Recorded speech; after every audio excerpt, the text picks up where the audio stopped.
The views and opinions expressed in these historical letters that may contain vernacular used in the World War II era, the post-war era, and the Cold War era do not reflect the views and opinions of any of the individuals involved with this project, including, but not limited to, the podcast's creators.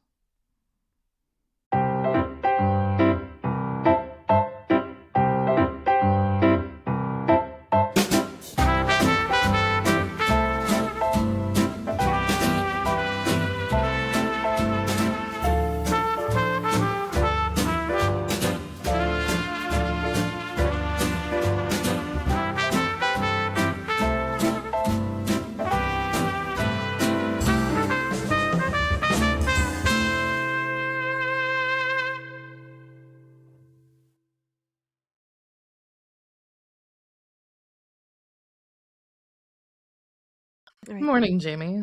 Good morning, Allison. I really hope that comes through. Okay. We'll see. Welcome to season 3 of the Love Sweetie podcast. I can't believe we're in season 3. Oh, I know. Okay, I just needed a moment. Yeah. Mm-hmm. Welcome to season 3. This is amazing. And we are closing in on 100 episodes, and we haven't even broken out of 51. Yep. So, and we're going to reach 100 before we get to the end of 51, right? Because we're in July. Yeah. So. Yeah. She starts writing up a storm. 51. Oh, goodness. I wonder why. She's got a lot of commentary about some people that might be around her new place, which we left everybody on a cliffhanger last week here at the Love Sweetie podcast, season 2 finale. Sweetie, the letter implied that Sweetie had moved out of the blue. They were perfectly happy at County Line Road. She loved her house. Her garden was coming in after all that work. Lou's living very close to his work at NAS Willow Grove, and all of a sudden we just get this information. They up and left. And we're like, where did they go? Nobody knows. We're going to find out today. So we're going to fill that in. So if people were left in suspense, where are they? Here we go. This is like not a typical episode because we only really have one letter. And it isn't a mega letter. It's not a mega letter. But today the letter is so jam-packed with so much information. And we have so much to catch up on. Yeah. Because I know Allison has been waiting for this for a long time. Yeah, I'm really delighted. I know that I'm going to be posting this to the Doylestown group. So the one thing I'm going to say is I'm going to say where they went. And then we're going to let Sweetie fill in some details. And throughout this episode today, and this is why we're only doing one letter and why it's not a mega letter, is in between sections of the letter, we're going to fill in everybody about where she is now, who she's around, and what's going on. For the people of Doylestown especially, Doylestown, and I was telling Jamie about this earlier, really becomes a character of the story. And the one spoiler that I would give, because it's not so much a spoiler if you've listened to episode 0 and if you've read the homepage of the podcast, is as of 1951, once Sweetie moves to Doylestown, she stays in Doylestown. The Grahams stay there for the rest of her life. Now, there may be other movements that occur within Doylestown, but as far as things go, Doylestown as itself becomes a centerpiece, way more so than we've seen with Lacona, with Ottumwa, Hutchinson. We were in Norwood, we're in Hatboro. We're still going to hear a little bit about Hatboro. But as far as things go, the Love Sweetie podcast becomes not only a story of Sweetie, but really the story of 1950s Doylestown and then the next 50 years. So anybody listening in from Doylestown, I can't believe there's any better source that exists for how town was for the next 50 years than these letters from Sweetie. So I do hope that there are a lot of listeners that want to sort of get that like retro view of what things were like. But right now we're going to start pretty basic with what the immediate is going on, and we're going to start filling out over time the characters of town. And later in the episode, we'll show the map to give everybody a good idea. If you're not from Doylestown, hey, this is the county seat of Bucks, one of the original counties of Pennsylvania. So I just want to say we're historyful, right? Jamie's giving me that look, but yeah, there's a lot you want to know about this area, and it's the 250th of our country this year. So this is a great area to study, lots of history to go through over time. But I'm just going to go through some basic housekeeping because I know everybody wants to catch up with Sweetie as soon as possible. Everybody, if you could like, share, and subscribe to the Love Sweetie podcast on YouTube. if you could, if you're listening on our audio channels, do all the follow, download, review stuff. You know what to do. We appreciate all of that. And then if you could check out our website at www.lovesweetiepodcast.com. Now there's going to be updates on that website. Photos we show today are going to be appearing in the album, so there's going to be a lot of updates. So I strongly suggest our audio listeners check that out. But Jamie, I think it's time to catch up with Sweetie here. She's having a rough time this summer. Yes. I would like to point out too, this letter is happening at the same time that Chester and Laura are out southwest. So we are taking a little bit of a back step here, just to kind of see what Sweetie was up to while Chester and Laura were traveling. 363 North Main Street, Doylestown, Pennsylvania, July 26th, 1951. Dear Mama and Papa, and Jean and Glenn, and Sister, I received Papa's card this morning from Plainville, Kansas, and shall write now that you'll receive it at the address you gave me to use. I know I've delayed in writing, but will try to make up for it now, and hope you'll not be too disgusted with me. In the first place, for the last 2 weeks, I've been alive with poison ivy. Alive? Well, near dead, I believe. I got it hanging clothes in my own backyard. Rather, when I went to hang the clothes that I had washed at the laundromat, since we still haven't been able to afford a hot water heater, I discovered that the weeds were so high, Lou's white uniform would hang in the weeds and become stained. So I got a weed cutter, made on the order of a golf stick, and started swinging to cut down weeds. It seemed to work pretty easily, so after cutting a fair-sized path for the clothesline, I decided I'd make a good job better and cut down some more. I cut down a pretty good-sized patch, and then hung up the clothes and went on to other chores without taking the precaution of washing thoroughly in strong soap, simply because I hadn't dreamed I was flailing poison ivy. The first spot on my ankle and behind my knee appeared in a couple of days. I had no difficulty in deciding what it was, after the blisters appeared and the rash. I woke myself in the night scratching like wild, and from then on, I became a raw, weeping mess. After several days, I called a doctor to see if there wasn't something could be done about it, and he said a couple shots of Ivyol would dry it up in a couple of days. I could almost hear Papa saying, "No, that won't do very much good." But in my wildness over the itching and burning and weeping, I decided to let him give it to me, and that spells disaster, for I'm fully convinced that my reaction to the stuff was such that it spread it like wildfire. Washing dishes was sheer misery. It was on my hands so bad, and in between my fingers.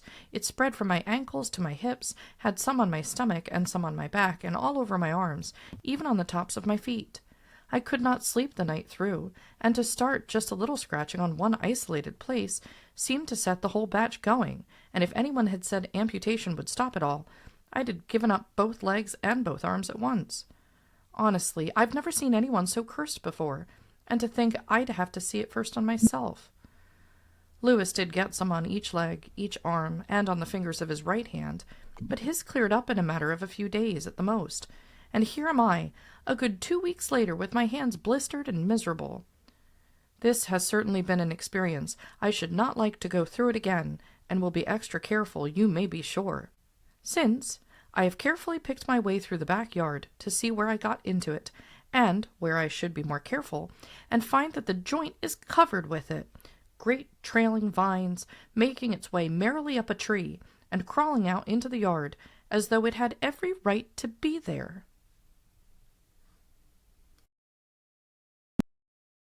That poor thing. Yep. I've gotten poison ivy at our new place. There was a big patch of it in the front yard, and I was like, I got to get this out of here. The kids are going to get it. Yeah. So I went and I covered my arms and everything, but I didn't wear, I wore shorts. Uh-oh. Yeah. So that wasn't very smart.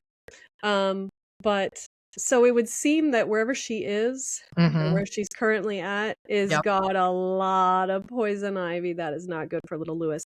And I think that whatever the doctor gave her, just Ivyol? Yeah. it made it worse. Oh. Seems to have. She could just hear her dad. So. Not a good idea, sweetheart. Yep. But yeah, so that poor dear, I feel so really bad for her. But she's like, they can't afford. See, I'm seeing these little. They can't afford a hot water heater. Mm-hmm. Hmm, that's interesting. So I thought you had one, but I don't remember actually. Yeah, they have to fix things. So the system's broken. There's a lot of repairs that need to be made to this home. So I think now is a good time to talk about the new property. We'll talk Yeah. about some other characters, but this is going to be a moment where we talk about that new address we have. Hey, we have an address with a number on it again. So we didn't have that at County Line Road. She's now at 363 North Main Street, and this house does still stand.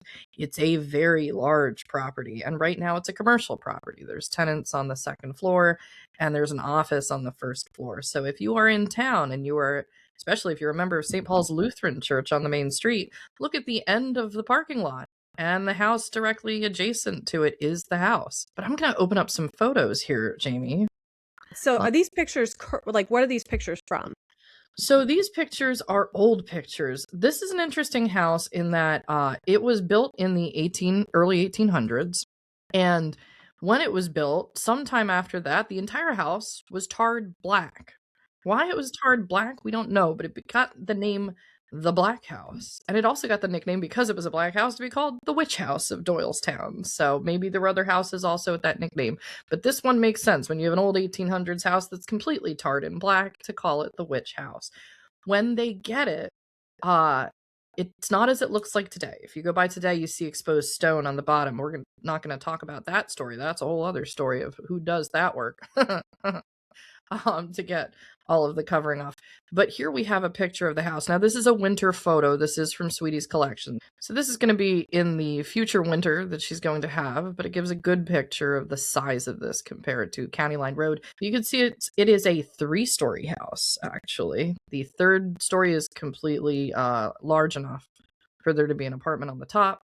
And we see that it's got 2 main rooms basically on the downstairs. It seems to be 3 main rooms upstairs. I believe the total number of rooms is 13 in this home. Oh. It's a big home. Yeah. And right now it's still covered. There's not exposed stone at the bottom. So we know that this picture can be dated 51, 52. So before the stone gets exposed. So this is probably one of the earliest photos of this house that still exists, is from Sweetie's collection. And then I'm going to bring up the photo of the side. Now we have a very old photo of the side of the house. Now this one I believe predates Sweetie living there, but it gives you an idea of the scale of how far back that house goes. And it needs some work. So in this picture. Goodness, Allison. Yeah. Oh, wow. That is just really bad. I'm sorry. Yeah. Well, but if you look at this house, I mean, sometimes you can kind of tell, like maybe the back was an addition, most likely, or it was most likely an addition. Wow, they kept extending it. This is before Sweetie comes in. It does look a little better than this by the time she gets there, but it's a very clear picture of the scale that she's dealing with, and we can see again the 3 stories. I think, that back portion was an addition. I also think, and I'm pretty certain that the second floor up was an addition, so that the original 1800s house was probably the first floor in the front, and then built on top of the stone. And I know that because my father said it's brick on the second floor. So that makes me think that they built up in this house. Now, Jamie, do you notice what's on the right side of the house after the house ends? So there is some outbuildings. Yep. Okay.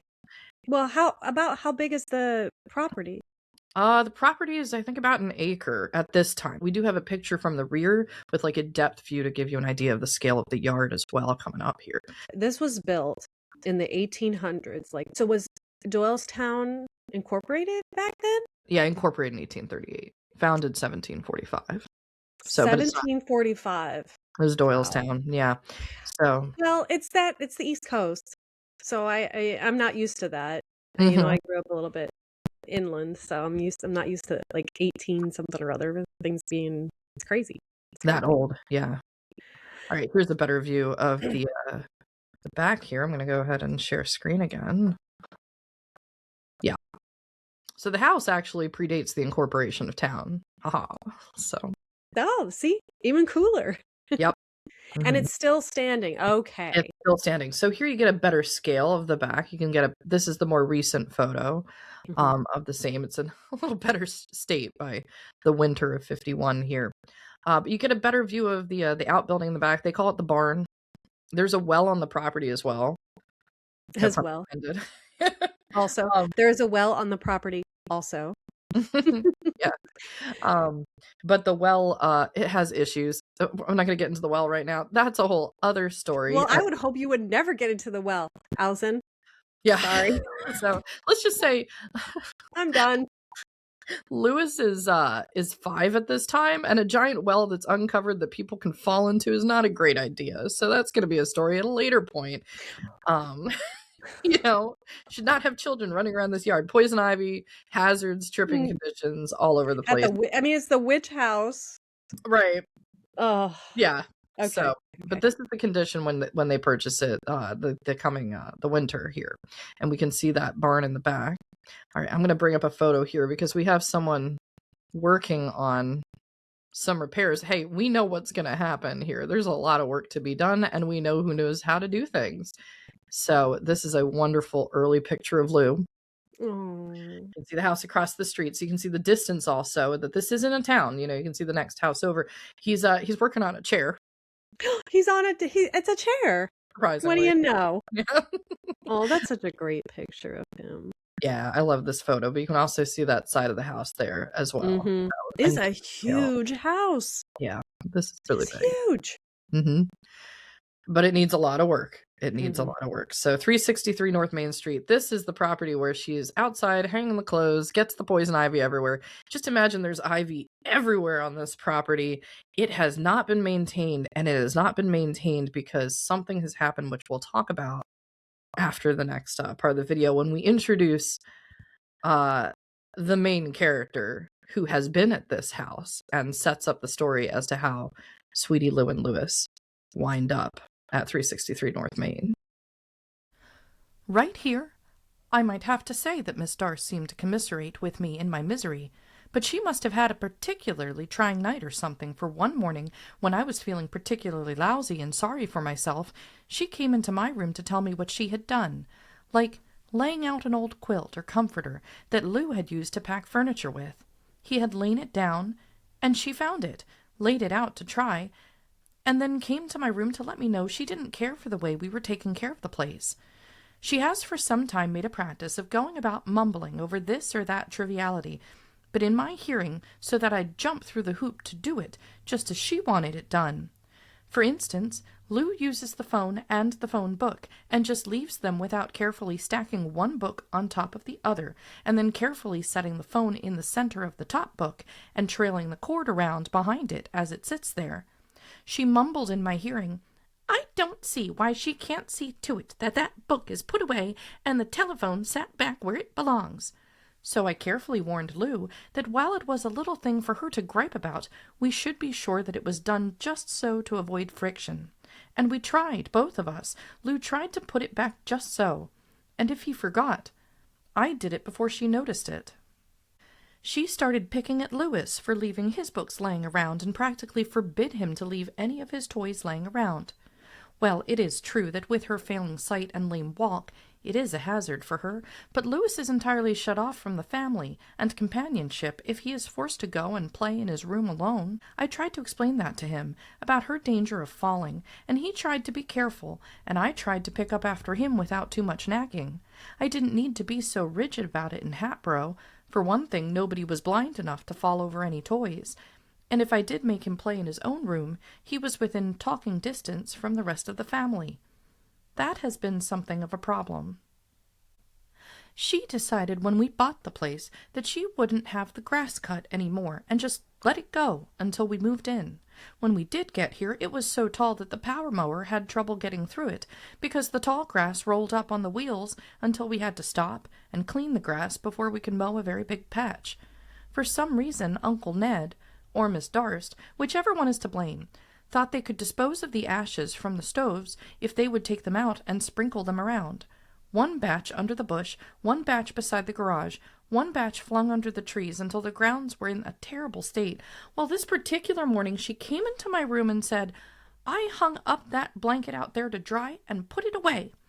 I can't see this place look like a yard any longer."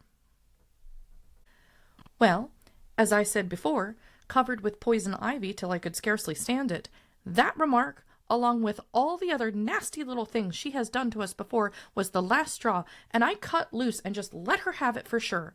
I said I thought that was a pretty little thing to come in and start in on me about, that I wouldn't be in the condition I was if she hadn't let it become a yard before we'd ever gotten there, that I wish she'd just look back to the beautiful little place we left to come up here to this mess. And she said, "Yes, and how big was that place? Just about half the size of one of these side lots."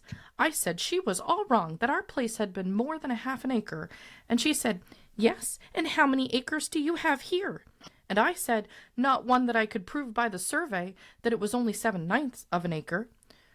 Well, when she saw I wasn't going to give a soft answer, as I've made myself do in the past, she decided she had best be softening her tone, and she said, "Well, I didn't mean to criticize." And I said, "That is just what you always say after you've made a pretty harsh criticism. And if it isn't criticism, it is just plain unkind of you to come in here and say something to me like that, when I've got poison ivy from head to foot cleaning up what you've let go. I can't see why you won't give us credit for all the things we have done instead of carping on these little things that don't amount to a thing in the first place." She was stuttering for something to say, and I just picked up my poison-ivied clothes and marched off to the laundromat with them. She has from almost the very start said and done things that I would ordinarily have picked up and tossed back to her. For instance, when we were working down cellar during the hot days, even though it was cool down there, the dirt from the beams and the cobwebs made wearing a watch irritating. Lou took his off and laid it down on the sideboard rather than run upstairs with it. She came along and found it. "Now, what has he left laying around? I'll teach him to be a little more careful." And she hid it in a covered tureen dish, and would have let him stew about it if I hadn't overheard her and told him. We've dubbed her Mumbles, and while I have sincerely tried to be kind and not be unpleasant, I've decided it pays in the long run to let her know she is no longer giving the orders around the house. Here's another incident. Something happened to the doorbell, which is a bell, not a gong, run by electricity and geared to make the greatest noise it is possible. I can understand that, for it is almost impossible for anyone to make her hear if they don't lean on the doorbell like all get out. Well, something happened to it, burnout generator, I believe, and she discovered it was out before Lou got home that night, and she was going to call the electrician to get it fixed just like that. I tried to soothe her by saying that I would be home all afternoon, and if anyone used the door knocker or the old-fashioned pull bell, I'd be sure to hear either. She said, almost like a whining child, "Well, I don't like to stay in a house where the doorbell won't ring. I'm going to call Frater the electrician and have him come and fix it." Well, I had had the misfortune to go into Frater's to buy a couple of clamps for the cabling to the stove, and discovered that he had doubled the price of the clamps because we were doing the installing ourselves instead of calling him, who had done all the work for Darst's. And so when she said, "Well, I'm going to call him anyway, even if I have to pay the bill myself," I just put my foot down, told her I thought he was far too expensive and that Lou could fix it, I was sure. And when she still insisted, I just said, "Now look, Miss Darst, when we bought the house, we bought the doorbell with it. And the responsibility for seeing to it no longer lies with you. It is our job to fix it. I can't afford to call Frater to fix it, and after he doubled the price of those clamps on me, I wouldn't allow him to come here to fix that doorbell if it fell off the door. Now, we are going to wait until Lou gets home to fix it." And we did.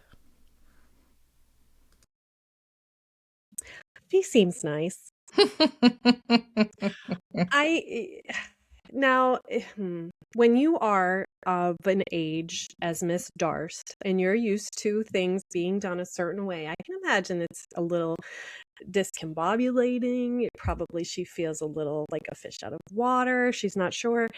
And I mean, if you go into, there must have been some kind of agreement, right? This is their house now.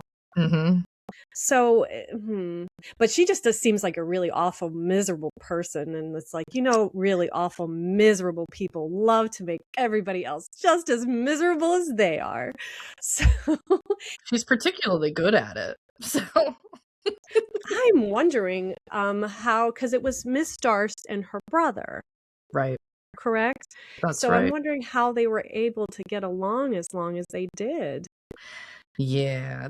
I like, the fact that she's like, I can't stay in a house without a doorbell. I bet Sweetie was like, you know what? I don't want you to be in this house without this doorbell. Oh my gosh. I mean, she to be such a little frail old woman, which is what I mean. I've Hmm. seen I've seen some pictures Yeah. to be that and to be just as nasty as she is. She's really, really pushing it. What a personality for Miss Darst. This is the introduction. We have had her cameo appearance in season 2. She was not like this in season 2. It was a different circumstance. Circumstances have changed. In after we watch the next part of the video here, we're going to talk about the arrangement and how Speedy got the house. But we have got to spend some time right now talking about Miss Darst and explaining this new character and like who is this person living with Sweetie Lou and Lewis. So here's the deep dive, and we're going to find out what happened to Uncle Ned. Because if we go back, now here's the reference for people wanting to go back to the cameo appearance. Episode 85, Up to Doylestown, the unnamed old lady and her brother are Miss Darst and Uncle Ned.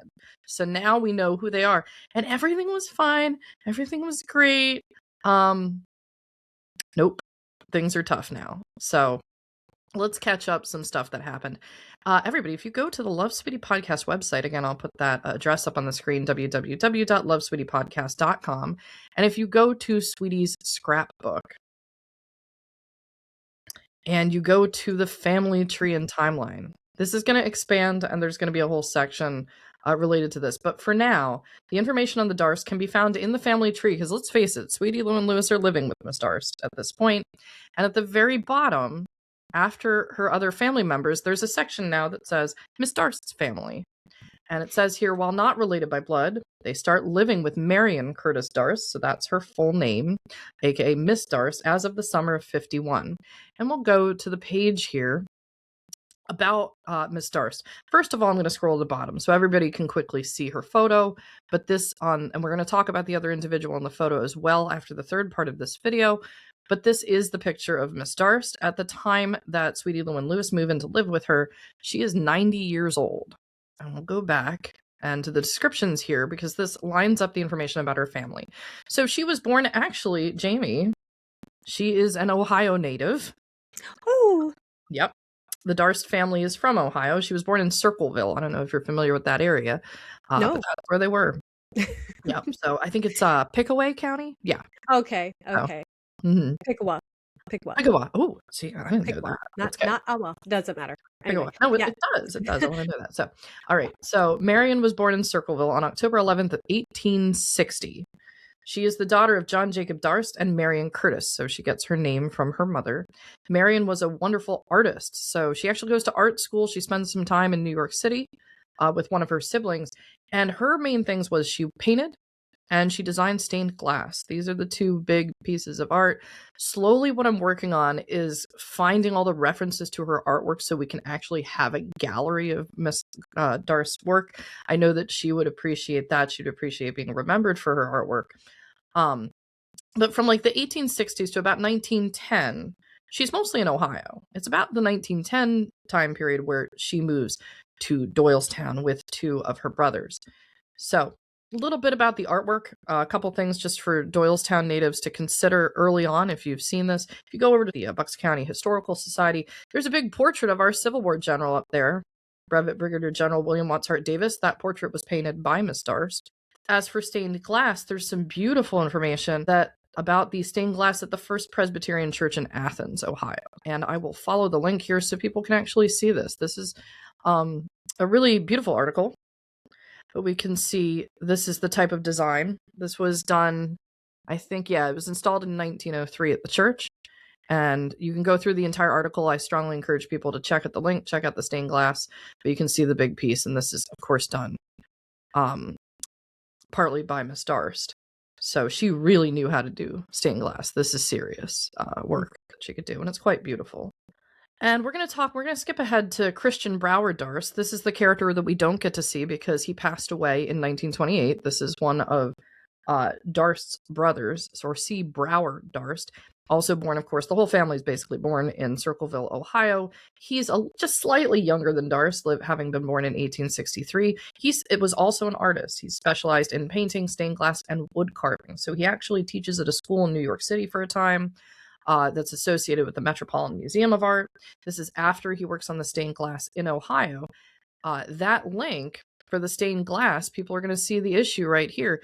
It says the windows, which are all art glass, were designed by C. Bauer Dant of New York.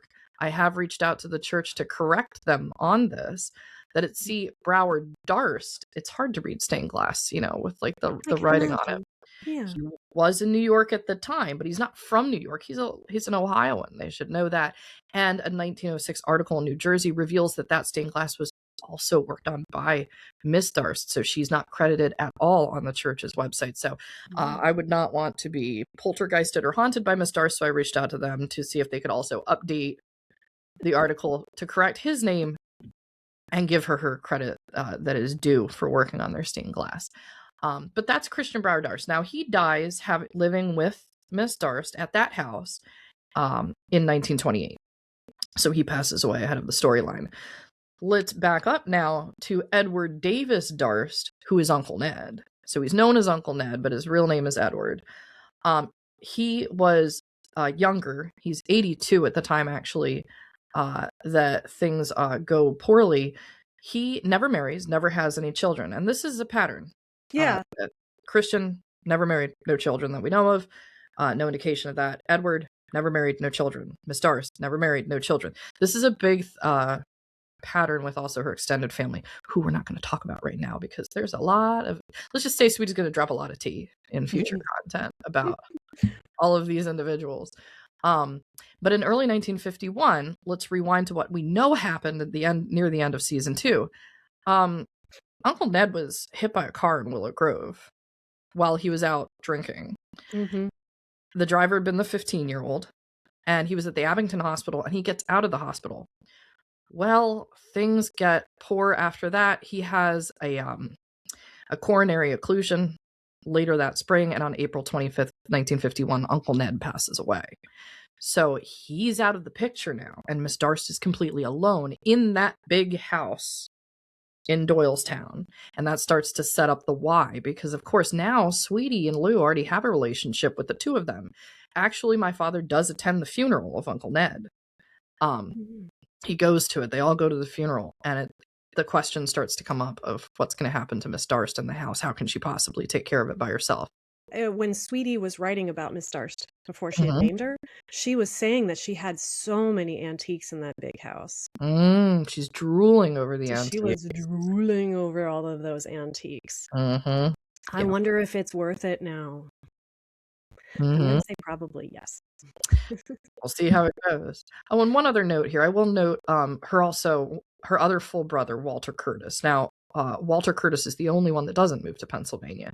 He passes away in 1931. He's important to mention, though, because he's the editor of the Circleville Herald, and he co-owns it at first with a half-brother whose name was Charles Murphy. This will make sense as we go into the third part of the video, but then he buys out the whole portion, and he becomes famous in Circleville because he's the main editor of the newspaper, so he's well known. He has no reason to leave. He's doing great in Ohio, but all his siblings are further away. All right. So that's pretty much the backstory on Miss Darst. And we find out that rest in peace, Uncle Ned. But the story does continue from here. And we're going to introduce some more characters at this point.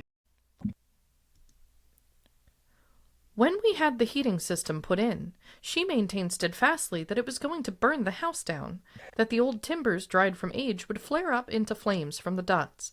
We tried to appease her. The heater man kept assuring and reassuring that it wouldn't get hot enough to burn anything, but she got a big sheet of paper and in the biggest hand wrote, Doylestown Fire Company, number 4308, and pasted it just above the telephone. Finally, one day, the fire company was having a big parade and to-do to try to raise money to buy a big truck and came around asking for donations. She donated $10 and said, "You'll be glad I did when your house burns down." Just by chance, it was when we were standing on the porch watching the parade form, and there stood a fire chief. And just like that, Lou said, "Let's see what he thinks of it," and called to him, explained the situation, and asked if he'd care to look at it and give his opinions. The guy was something of a stuffed shirt, rather enjoyed being called upon in his official capacity, and when he saw it, pooh-poohed her until she was almost ashamed. And then when Brower Murphy, her nephew, came, Lou told him about it, and he said, "Well, I'll talk to her." I don't know what he said, but he must have settled the question once and for all, since it hasn't been mentioned since. She says as long as they hold a mortgage on the place, that it is rightfully hers, and she will not give up to us the old deeds, which date back to 1835.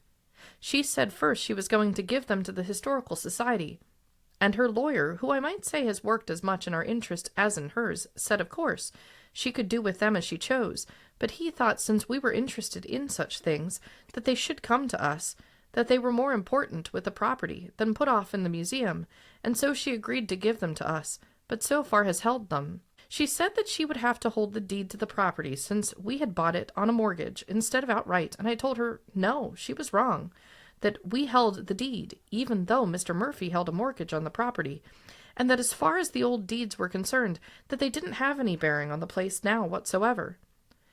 That is, I started to tell her, but I got to the place the old deeds didn't mean anything, and she shook her finger in my face and said, "Young lady, I believe it is time you realized that until the last payment is made on this house, that I have an interest in it."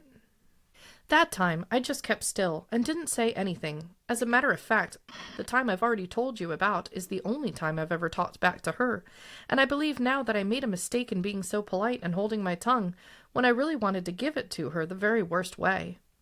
Another thing is that she may spend the day picking at me all day, even to how I was ironing Lou's uniform, though she doesn't know straight up about that, and go from one thing to another, griping constantly. And yet, when I'm just to the point where I can't take one more gripe, and it is time to go get supper on that godforsaken thing called a stove, and time for Lou to come home, I'm just ready to bash Louis if he looks cross-eyed at me, and Lou gets home all ready to hop into his extra work. She does an about-face, tells Lou what a delightful day she's had, is all smiles and charm to him after being a perfect louse to me all day. I told you how she spread on the dog when I took her visiting that day. Well, each day I see it put on and put on whenever anyone comes, or when Lou comes home at night. Louis didn't miss a day of Bible school, and after taking over the program on the final day, telling the story of the Good Samaritan, with gestures and all the aplomb of the talented, I was ever so glad I had put forth the effort of getting him there. Even the minister who did not know me enjoyed it tremendously. Somehow, I feel an uneasiness that is hard to describe or give reason for in sending him to school this fall. I suppose it is just a mama anxiety, and yet it seems to stay with me most of the time. He has grown a lot in stature and mental abilities, and I'm sure he will make a good student. I haven't written all I wanted to.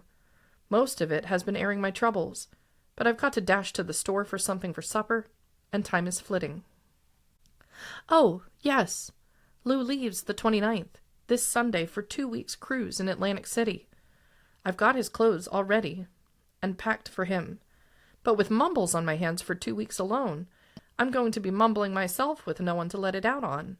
He thought for a while he would have an additional 2 weeks in Miami, Florida in August, but he wriggled out of it.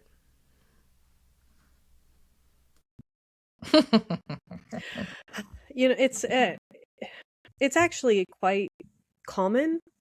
It's a tactic that some miserable people apply. Well, they will treat you a certain way when there's nobody around. Yep. And I think that she probably is just used to putting on that attitude. Yeah.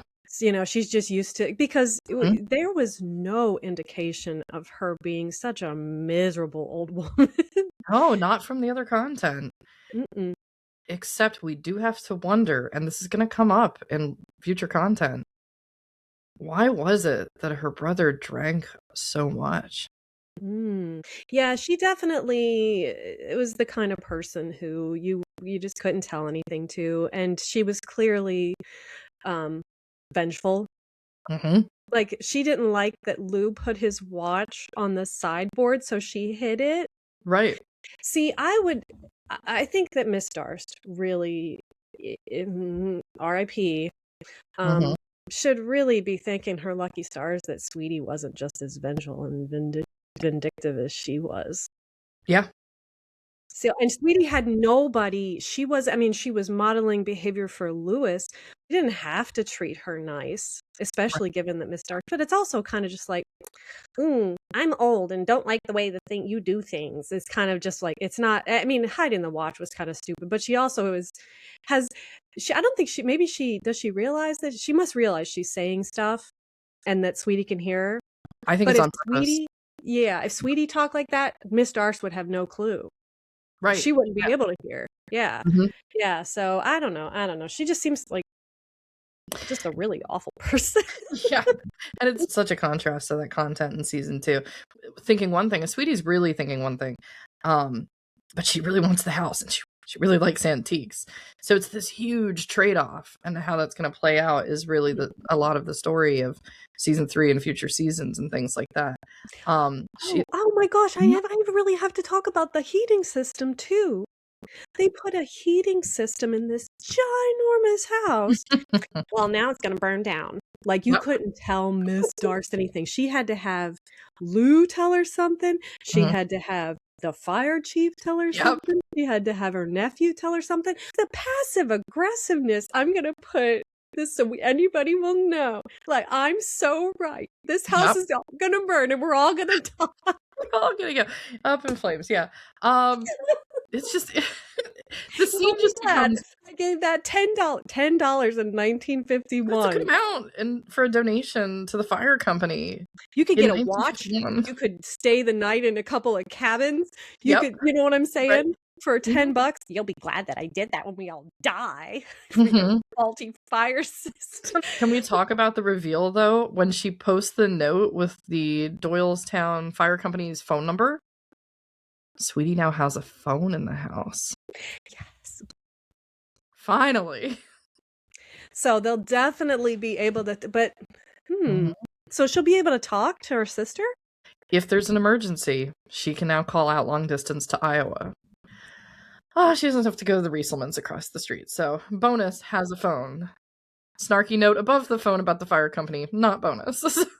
But I guess it's good to have their number right there. This is before the days of calling 911, you know?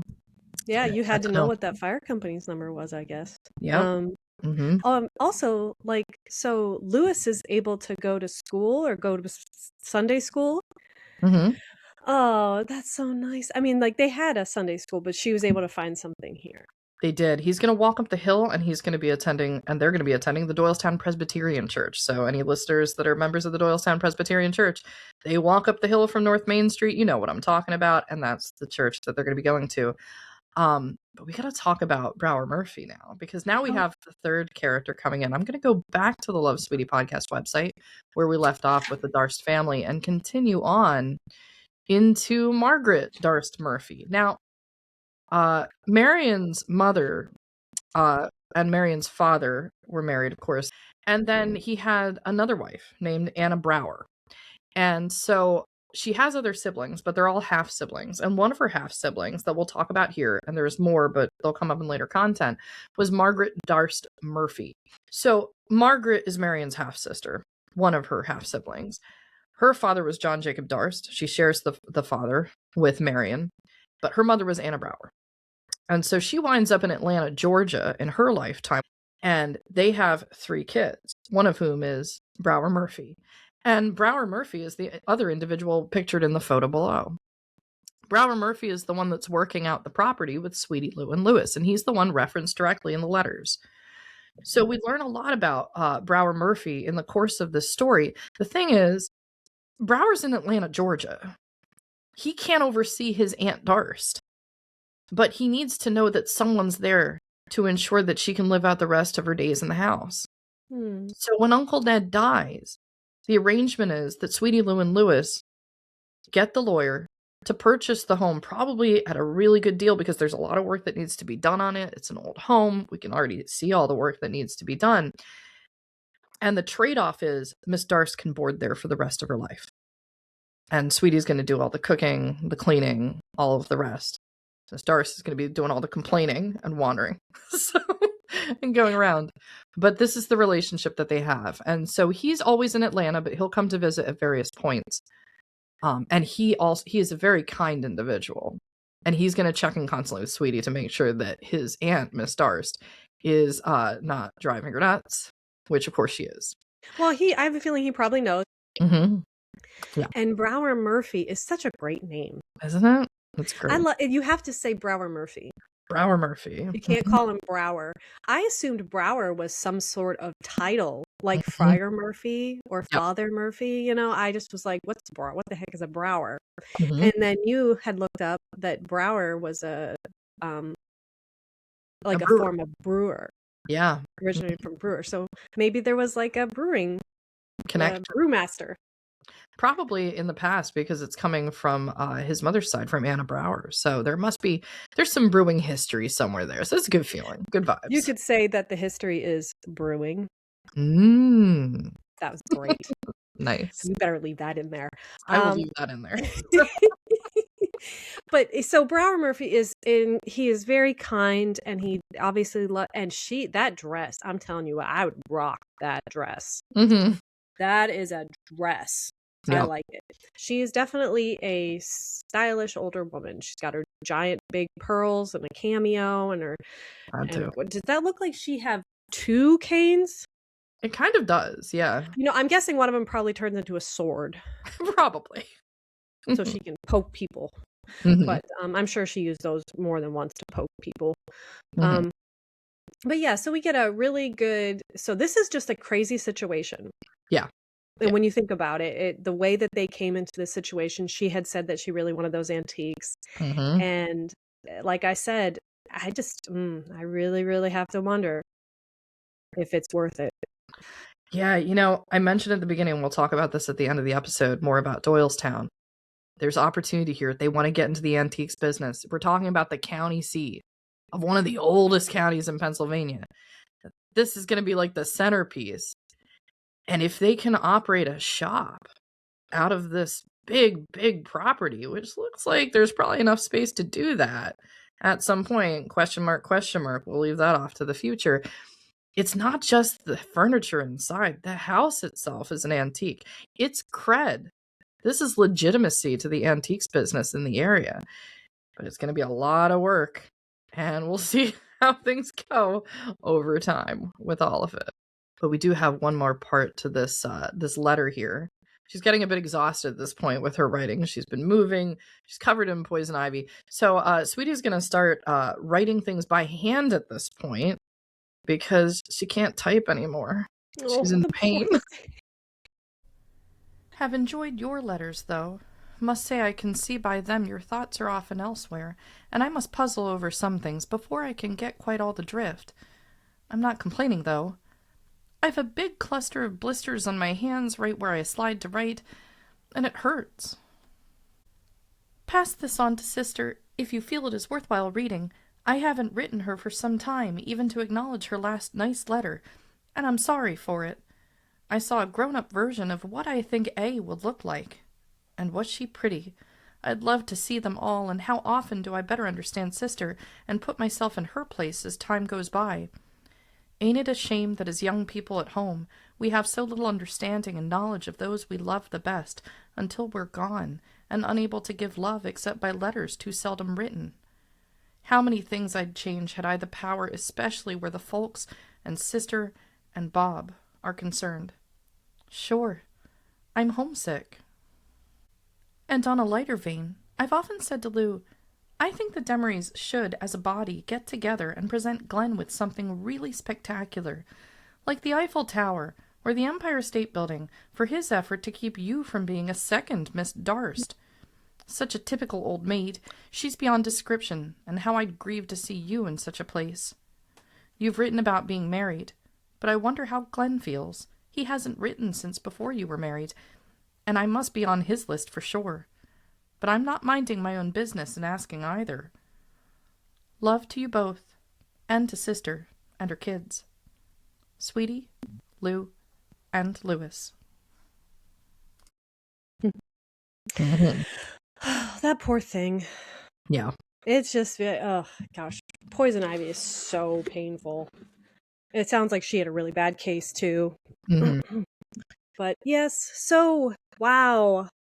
This is not something that we were expecting to happen. She was supposed to be a county line road. They had spent all that time buying the house, so they probably had to pay that off. Like, I don't even know the logistics of this, but I'm sure that it was a surmountable task.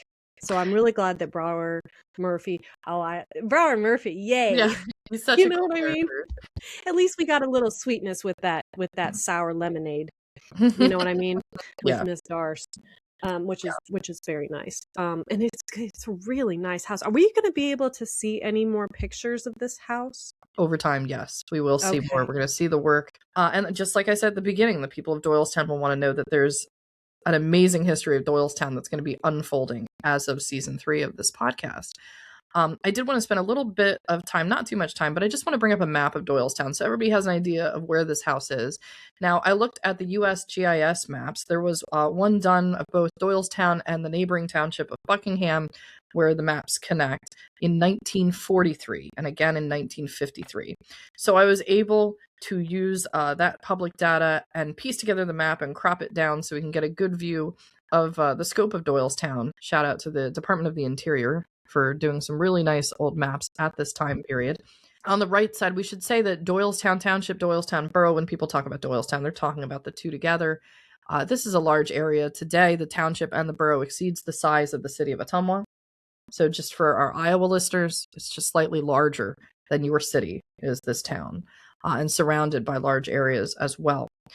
Because she's moving in 51, we're looking at the 53 map. And luckily, they put little crosses where the churches are, so that helps guide us. Here's the center of town. One part is what they call the Doylestown Pike, which is Route 202. And the main street is the old Easton Road, because it goes from Philadelphia to Easton, and it goes through Doylestown.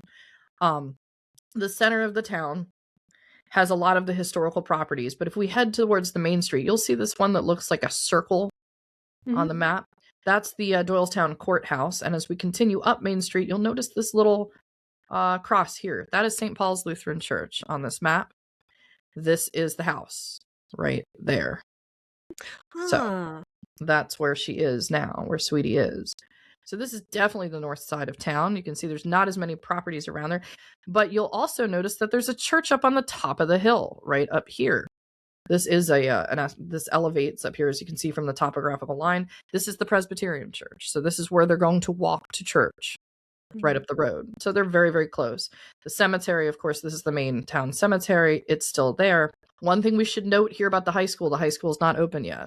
So this map is in 53. The first class of Central Bucks High School was in 1952. This is modern day Central Bucks High School West. And there's a big fairgrounds here, and that is War Memorial Field, or the old fairgrounds. The Civil War, here's the connection with the Civil War. The Civil War camp for training the 104th Pennsylvania, which was Bucks's regiment, is the grounds of the high school. And of course, Miss Darst painted the portrait of their colonel, so there's that nice little connection there. So if you're getting your bearings in the area, there's a lot in this area to look at, but this is really the area to zoom in on, is her immediate surroundings, which is St. Paul's Church and the other church. Yeah, so like that's where we're at, and all these black squares represent residences. Yes, right? they do. Yep. And so if you go out, like there's like these little gray, so that area was also like there's houses. Yeah.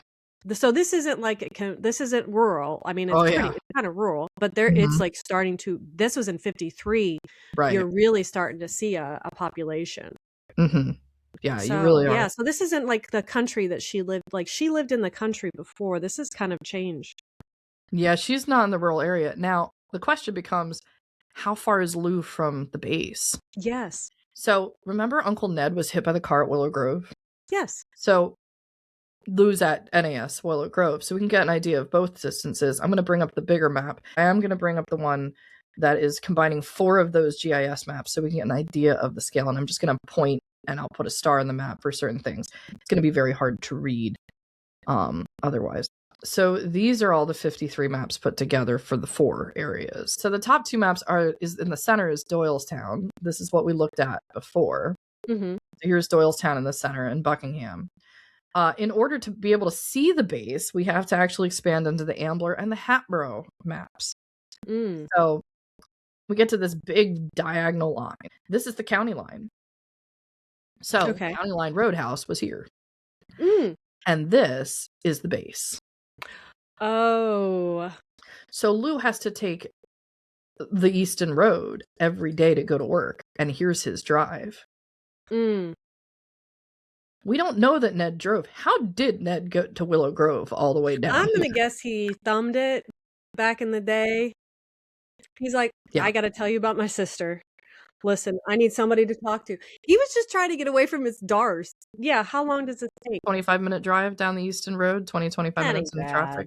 It's not bad, but it's over the county line, whereas Doylestown's in the center. So they're going through into Montgomery County for the base. But this is Lou's back and forth. So whenever she's like, Lou came home for lunch or something like that, or something's going on, he's got a quick rush. He used to just basically go up one street. And that's how close he was, because he used to be right there. Now they've got this opportunity. So they're giving up him basically almost being able to walk to work for this house. And it's a lot. They're long term. They're long term. This is not that we had seen before. She was like, our goal is that he's going to stay in the Navy, and then we're going to go into the antiques business after that. And like, we're going to, so they know that this is a very positive step. I don't know. I don't think that she really knew how bad Miss Darst was. No way. When they did this. And I wonder if she still would have been like, you know what? Still got to do it. So. Season 3. So let's talk about where we're going to be headed with this journey. Doylestown becomes a centerpiece, becomes a focal point, becomes a character. There's going to be a lot of content going up on the website about Doylestown, because again, this is where she's going to make her home until the end of her life. So we need to talk about all the characters that we're going to meet, even like the fire chief, right? Passing characters. We hear about him. What'd she say? Stuffed, right? He was so excited, to fulfill his role and say that Miss Darst was not correct about the heating system and that their house would not burn down. Thank goodness. So don't need that worry. But yeah, they're going to try to continue with their antiques business here. They're going to be surrounded by antiques. And she's going to have to adjust. But one thing we know about Sweetie is Sweetie and Lou and Lewis, even though he's just 5 at this point, these are people who persevere and overcome challenges. So Miss Darst may have thought she's going to run how things go, but I think potentially she met her match. And perhaps Sweetie winds up being the best possible option as Miss Darst becomes kind of a member of the family. So that's the content that we have for today, and I am looking forward to seeing just how much more. Maybe she will turn around. I know. I know. We'll see. We'll see. But that was lovely to catch up with Sweetie, and I am really excited that they are in Doylestown, and it's gonna be like this is the next chapter. This is really truly a kind of like a turning point where you see like things change. People joining us with the story now, go and explore Sweetie's backstory. But this is really like almost like a little bit of a reset. Things are going on. The stuff that happened in season 2 is pretty much, we had that closure. We had things in there. But yeah, season 3, this is the entirely new journey. All right, so we'll follow them along and we will see just how awful Miss Darst gets. All right, see you next week, everyone.